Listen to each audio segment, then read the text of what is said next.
1700 മനുഷ്യജീവനുകൾ മിനിറ്റുകൾക്കുള്ളിൽ ഇല്ലാതായ ഒരു ഓഗസ്റ്റ് 21 പറ്റി അറിയാം. ഏറ്റവും ഭയാനകമായ ആ ദിവസത്തിൽ മിനിറ്റുകൾക്കുള്ളിൽ ഒറ്റയടിക്ക് മരിച്ചു വീണത് 1700-ലധികം മനുഷ്യരും 3500-ലധികം മൃഗങ്ങളുമാണ്. ചരിത്രം ഒരിക്കലും മറക്കാത്ത ദുരന്തം നടന്നത് ആഫ്രിക്കയിലെ ക്യാമറൂണിലുള്ള നിയോസ് തടാകത്തിനടുത്താണ്. നിയോസ് തടാകത്തിൽ നിന്ന് പുറന്തള്ളപ്പെട്ട കാർബൺ ഡൈ ഓക്സൈഡ് ആയിരുന്നു ആ മഹാദുരന്തത്തിന് പിന്നിൽ.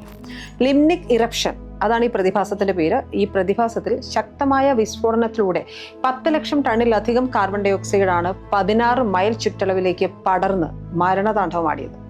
മുന്നറിയിപ്പില്ലാതെ ഉപരിതലത്തിലേക്ക് പൊട്ടിപ്പടർന്ന ഈ വാതകം മനുഷ്യരെയും മൃഗങ്ങളെയും മിനിറ്റുകൾക്കുള്ളിൽ ശ്വാസം മുട്ടിച്ചു കൊള്ളുകയായിരുന്നു.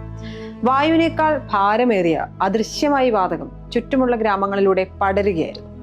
നിത്യജീവിതത്തിൽ മുഴുകിയിരുന്ന മനുഷ്യരോ ആ പ്രദേശങ്ങളിലെ മൃഗങ്ങളോ ഒക്കെ തന്നെ എന്താണ് സംഭവിക്കുന്നതെന്ന് മനസ്സിലാകും മുൻപ് തന്നെ കുഴഞ്ഞു വീണ് ശ്വാസം മുട്ടി മരിക്കുകയായിരുന്നു.